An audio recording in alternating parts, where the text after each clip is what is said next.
Hi. How are you? Let's get some coffee ready.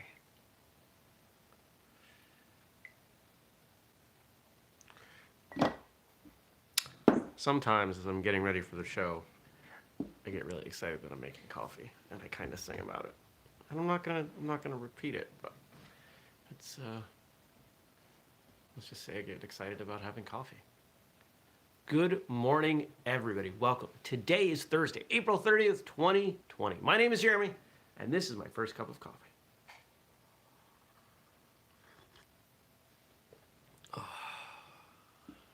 First sip. Good stuff. Well, yesterday was a pretty good, pretty productive day. Did a number of things. Got through some email, spent a couple of hours doing financial stuff, which um, obviously right now is a little more complicated, but still there. We sold another copy of the Strength and Conditioning program.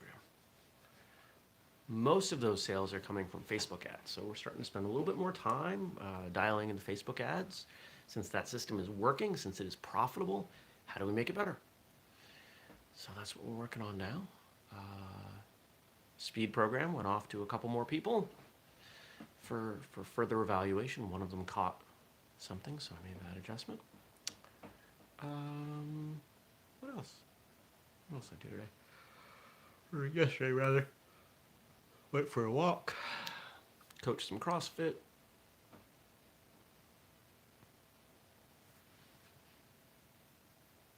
Did some work. What did I have for dinner? Just a prepped meal I had in the freezer. Nothing too fancy.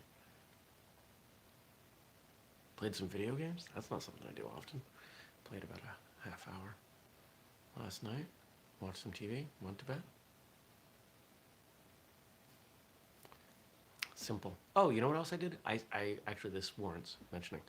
I spent well over an hour, probably 90 minutes, editing the first season, I'm calling it a season even though they're short, of Grandmaster J Money, the satirical show. And it's going to be great. I had hoped when I filmed that I had more than enough, that I had more footage than we would be able to use, because I knew some of it wouldn't work, some of it would, and yesterday was going through and pulling out the good stuff from, honestly, I think it was 40 or 45 minutes of footage. It's a lot of footage. If you've never done video editing, to go through and watch something and to say, okay, this piece is good, this piece is not, this piece, and now this piece have to be reversed. There's a lot of work there. So I am by far, or I am not by any means a good video editor. I would say I am passable based on my experience, which is ironic because I'm probably one of the first people I knew who did digital editing. But that goes back to college. And yet, no, I retract that statement. There were plenty of systems around before I did that, so forget I said that. I made that claim. I might be one of the first people I knew, but that doesn't mean I was one of the first people. I don't want to take credit for anything.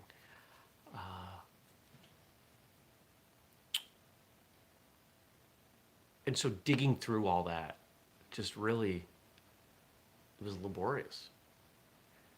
I hope after this show that somebody will like it enough that I can just do the filming part, somebody else will do the editing. Kind of like our other projects. We find a producer. Hi, do you want to produce this semi-reality, sarcastic martial arts show? Cool. It's a lot of work. Editing is a lot of work. That's okay. We figure it out. Oh, pardon me. What else did I do? Did I do anything else? Listen to this podcast, shave my head. I discovered that the clippers that I've been using on the cat get closer than the clippers I use for myself. So I asked her if she wanted to trade. She did not object, so I cleaned them out, and I now use cat clippers. Animal clippers. But aren't we all animals, right? People, animals, kind of the same thing. Because they get closer, like half the distance, which makes me happy. What else we got? What's going on today? Hopefully finishing that editing. I'm gonna work out tonight. It's supposed to rain, so I'm unlikely to go for a walk, but we'll see. Email. There's an episode I should record. Podcast episode. Oh, it's Thursday. What's out?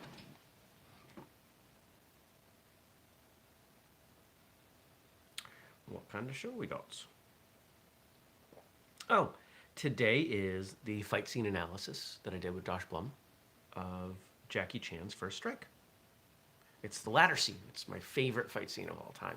And so we went through and we unpacked that, and we had to do it at quarter speed. So we give you a link to the video that we used on YouTube, and you can listen to it while we go through that and just kind of hear our commentary. And we went quite a long time. I mean, this is like a 3-minute scene, and we have a 26-minute episode. Not just talking about things as we go, but those analyses are fun. I really enjoy working with Josh. So shout out to Josh, and thank you.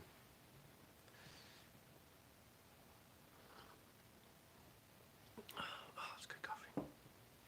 That is the last of the Costa Rican coffee I bought. I think it's a Starbucks. Next up is Vermont Coffee Company.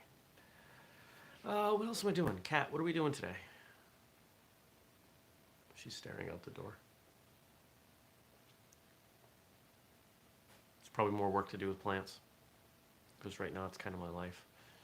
Plants. Let's look at the questions. Let's see what we got. Remember, if you want to ask me something, you want me to respond to something, leave it below, and I'll respond tomorrow. It's more fun when people do that.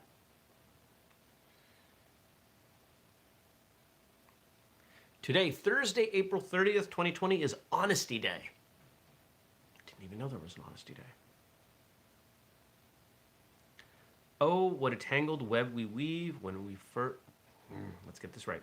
Oh, what a tangled web we weave when first we practice to deceive. Walter Scott. I've never been a liar. I've never been someone who, makes stuff up. But I've had friends who did, and not even lies for real purpose, just little stuff, and they get caught in those. And it can be hard to remember. What did you tell this person? What did you tell that person? Oh, that person knows the truth. Oh, shoot, that person who heard the lie and that person who knows the truth are in the same room. Right? Just be honest. If you can't be honest, don't say anything. Dodge a question if you have to, but don't lie. It's not worth it. We've had some guests on Martial Arts Radio who have been accused of lying. You see it in some of the comments. When we look at truth versus fiction in the context of story, it doesn't matter so much. Most of our favorite stories are not true. The Lord of the Rings movies, some of my favorite movies of all time, based on books that are not true, right? They're stories. They were made up. They were fabricated. They're false. However you want to think of it. But if we were trying to conduct scientific research based on what was written in those books, obviously that wouldn't work.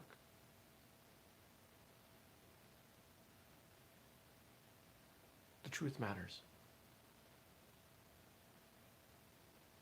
But it matters for varying reasons to varying people. When I interview someone on the show, I don't care if they tell the truth. I really don't. And sometimes I catch flack for that. People think I should be vetting everything that everyone says. It's not my job. My job is to get them to tell their story.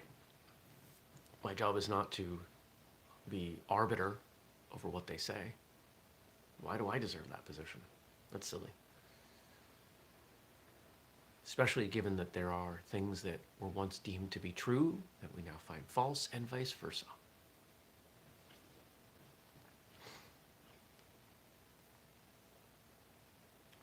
Integrity is telling myself the truth, and honesty is telling the truth to other people. Spencer Johnson.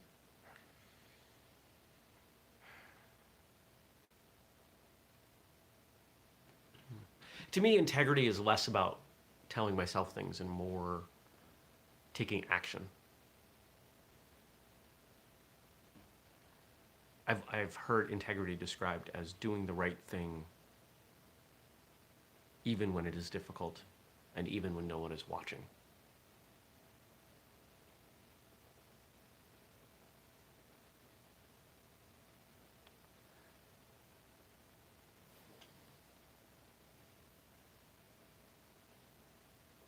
And honesty is telling the truth to other people. Yeah. Ah. Where my comments go? Come here. Rah. Come on. What's happening? There we go.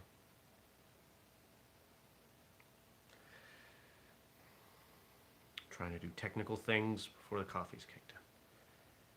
We tell lies when we are afraid. Afraid of what we don't know. Afraid of what others will think. Afraid of what will be found out about us.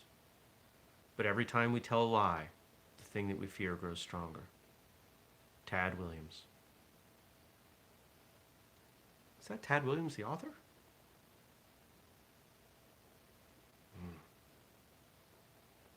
I think that... Hold on. I'm going to take a brief detour as we look this up. Because if that is Tad Williams, the author, then that warrants remarking on because of his impact on my childhood.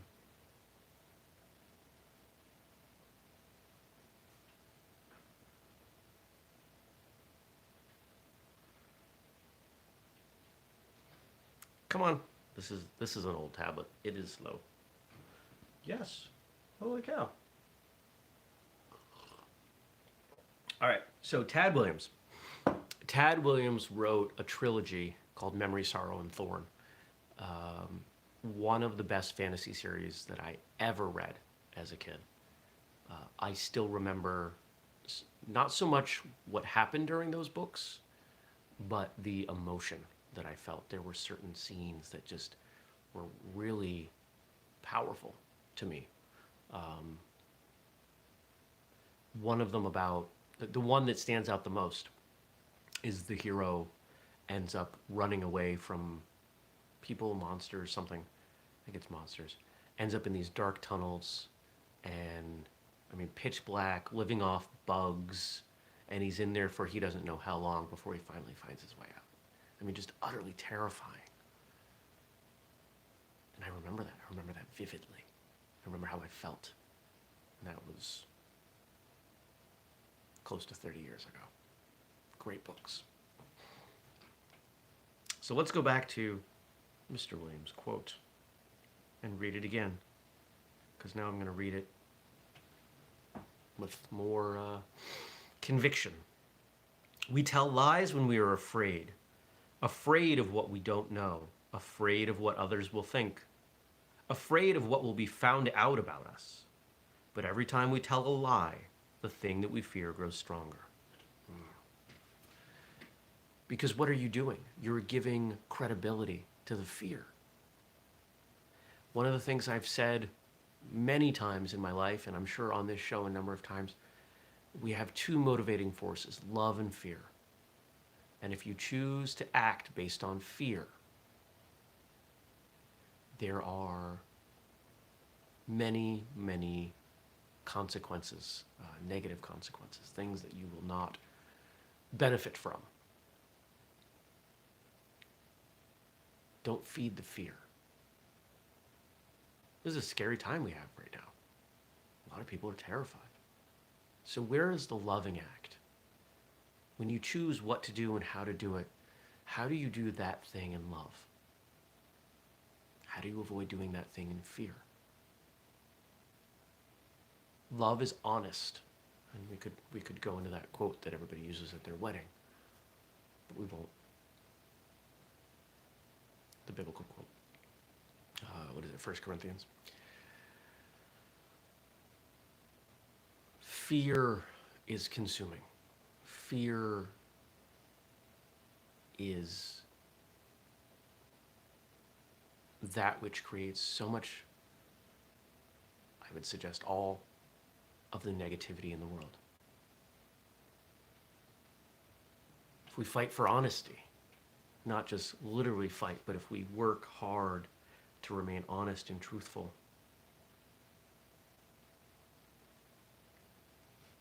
the world's better, people are better, everything's better. There are different versions of the truth because everything that we see and think and feel is filtered through our own experiences and our own senses.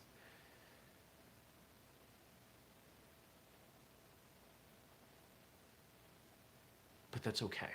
It is possible for there to be different versions of the truth.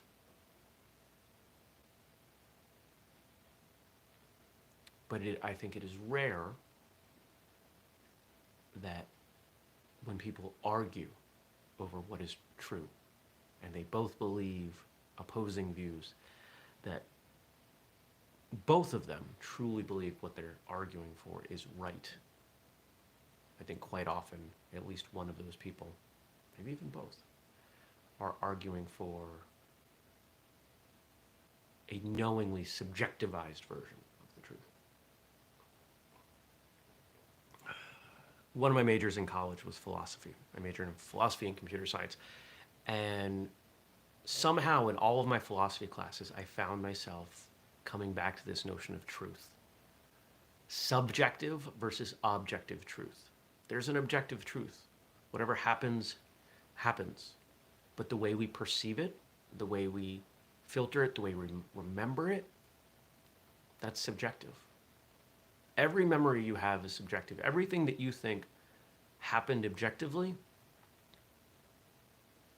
it didn't. There's some variant in the way you perceived it and the way you remembered it.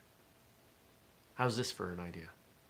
How do you know that the green you see in a tree is the same green I see?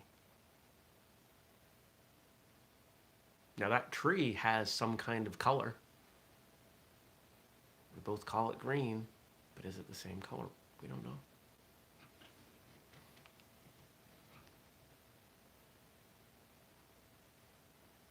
We could tear our eyeballs apart and probably figure it out, but that's not really worth it. I really like that quote. Great choice, Frank. Shout out to Frank for 4 awesome quotes here. Let's get to the last one. I'm going to read that third one again just because I like it. We tell lies when we are afraid. Afraid of what we don't know. Afraid of what others will think. Afraid of what will be found out about us. But every time we tell a lie, the thing that we fear grows stronger. Tad Williams. And the last quote today comes from Confucius. 3 things cannot long be hidden: the sun, the moon, and the truth. I find it interesting that we look for the truth. That there are people who become obsessed with discovering what really happened yesterday and last year and 10,000 years ago. There are people who are on a quest to discover what actually happened with nearly everything. And I find that fascinating. There are people in the martial arts who are spending a tremendous amount of time translating texts and reading and comparing notes and discovering who did that person actually train with and for how long and where did they come from and what did their beliefs on martial arts and how old is that, and mind-blowing stuff.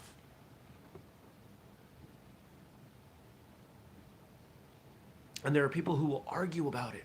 If you want to see, you want the easiest example of people arguing about what is true, on a martial arts subject. Post anything about Bruce Lee.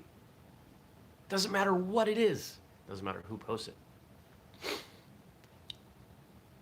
You have, and I didn't realize how extreme that was until we had Matthew Polly on the show, who wrote Bruce Lee, a biography, which is a great book.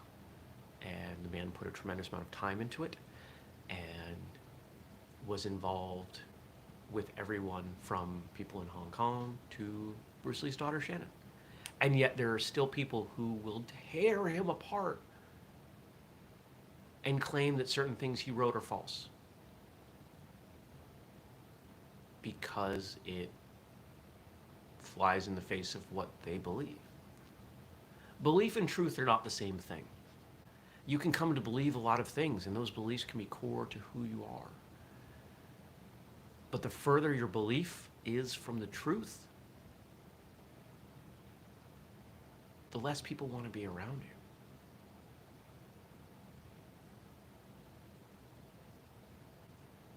Now, of course, there are plenty of people who might also have a disconnected view of the truth, and their beliefs might run parallel to yours. Those people will congregate.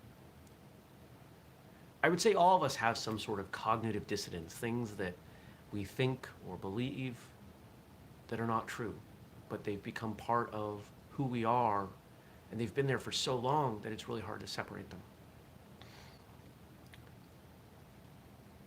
I've invested a lot of time and energy to try and not hold on to any of those. And I still have them. I still have an ego, and by having an ego, I'm gonna have beliefs. And some of those beliefs are defensive. They keep me alive, they keep me going, they keep me protected and safe.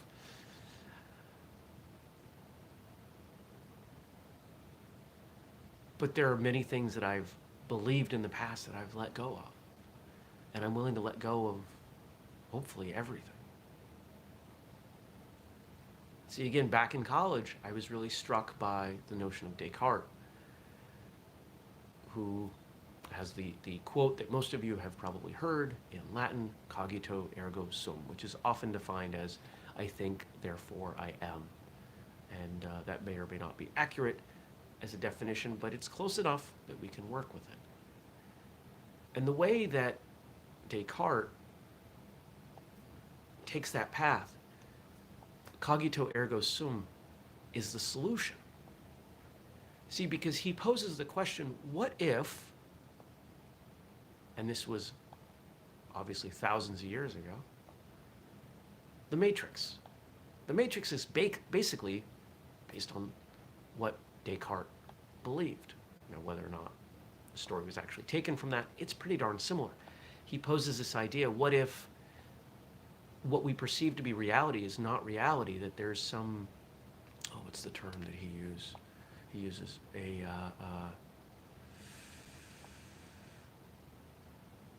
I can't quite grab it. Malevolent wizard, malevolent being. Somebody with negative intentions clouds our mind, and everything we believe is the result of some spell. What if that's down to the body? You can probably imagine that in The Matrix, most of us have seen that movie, the body that we had could be completely different from the body that we actually occupy. So what if that body that we imagine in Descartes' world isn't even real? What if it is completely false? What if all we are is a mind and a thought? And he continues to shrink the world down by saying, okay, you could explain this through imagination, you could explain this through imagination, or spell, you know, the malevolent being. And he gets all the way down to thought and mind. And he says, you know, it is not possible for this other external being to create my consciousness in a way that I can perceive it. I think, therefore I am. And then from there, he's able to build it back up. Because the mind exists, because we believe, because we perceive, we exist. And that's undeniable. So as you contemplate what is true, what is false, recognize that we're all going to have different perceptions, because whether it's, eyeballs that see green differently, or some malevolent being, or we're living in the Matrix. We're different. We have different experiences, different genetics, and they all play a role. But that doesn't mean that we can't be as truthful as possible based on who we are and where we are. Because if fear leads to lies, love must lead to truth. I felt like this was a podcast episode. Great question. This is one of my favorite subjects to talk about, if you couldn't tell. Well, once again, thank you, Frank, for leaving me some good stuff. Anybody else has things you want me to talk about or respond to? I love doing that. So leave it below.